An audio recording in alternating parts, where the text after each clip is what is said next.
Two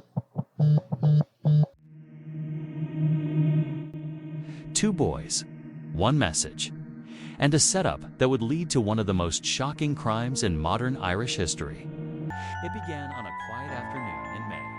A 14-year-old girl left her home to meet a friend. She would never return. This is the story of Ana, a teenager searching for acceptance, caught in a deadly trap. A crime that would not only horrify Ireland, but force a nation to confront the darkness lurking in its youth. Welcome to Passport to Death, where true crime has no borders. Ana was adopted from Russia at just 2 years old by Geraldine and Pat, a loving couple living in Leixlip, County Kildare. She was their only child, cherished, protected, and adored. From the outside, Ana had everything a young girl needed. But inside the school halls, it was a different story. Ana stood out, tall, striking, and always eager to express herself. She wore hearing aids and had a love for performance and art. But in a world that often punishes difference, Ana was an easy target. She was bullied, teased, mocked for how she looked, how she dressed, how she dared to be herself. But she kept smiling, because she believed there were good people out there, that one day she'd make a real friend. May 14, 2018, Ana was home after school when there was a knock at the door. It was a boy she knew just 13 years old. Let's call him Boy B. He asked her to come with him. Someone wanted to see her. Her parents thought nothing of it. Ana often wandered the neighborhood. She left without her phone. But hours passed, and Ana didn't come home. At first, her parents hoped she had simply lost track of time. But by nightfall, panic set in. They searched the streets, called friends, nothing. By 9 p.m., the police were contacted. A missing persons case was opened, and Leixlip would never be the same. For 3 days, search teams scoured the area. Hundreds of volunteers joined in. Ana's face was on every news broadcast, every telephone poll, but she had simply vanished. One lead stood out. The last boy seen with her boy B. He told police he brought Ana to meet another boy. Boy A. He claimed he left them both at an old abandoned farmhouse on the edge of town called Glenwood House. But Boy A denied it. Said he hadn't seen Ana at all that day.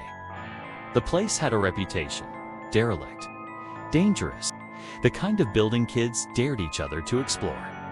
Police searched it once. Nothing. But something didn't sit right. So they searched it again. Upstairs in a small, dark room, they found her. Ana's body lay on the floor.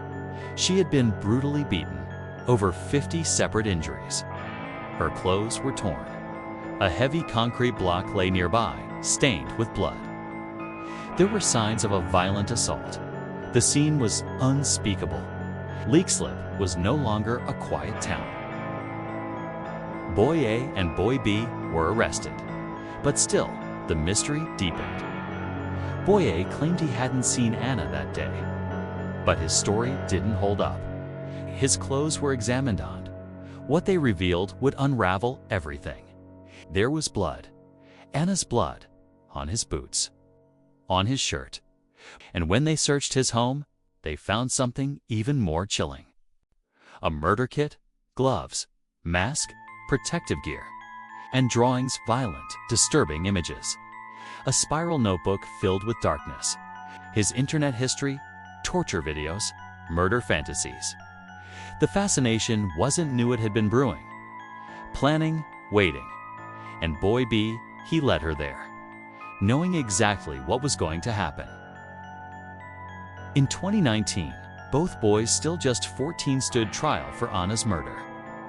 They were the youngest in Irish history to face such charges. The courtroom was sealed, their names never released to the public. But what emerged painted a horrifying picture. Boy B texted Ana, encouraging her to meet.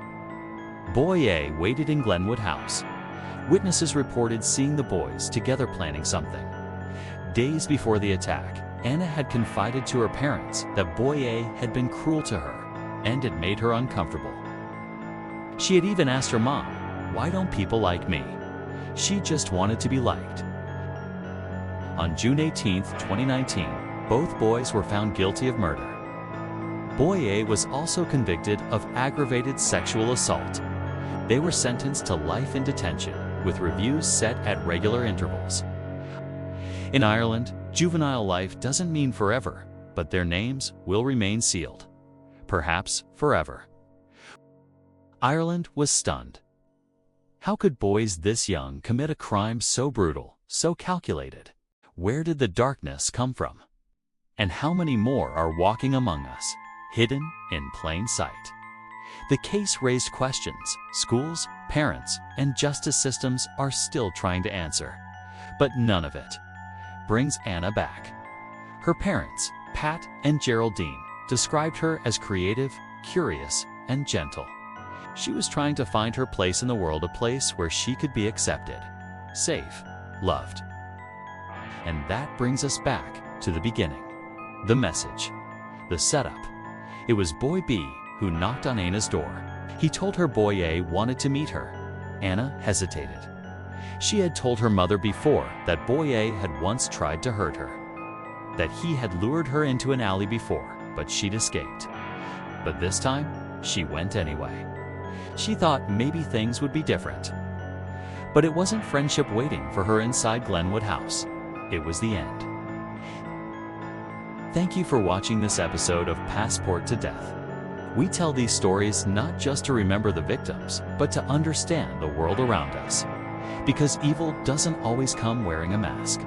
Sometimes, it's just a knock on the door. If you enjoyed the video, hit the like button, smash subscribe, and ring the notification bell so you don't miss more true crime from around the world. And remember, true crime has no borders.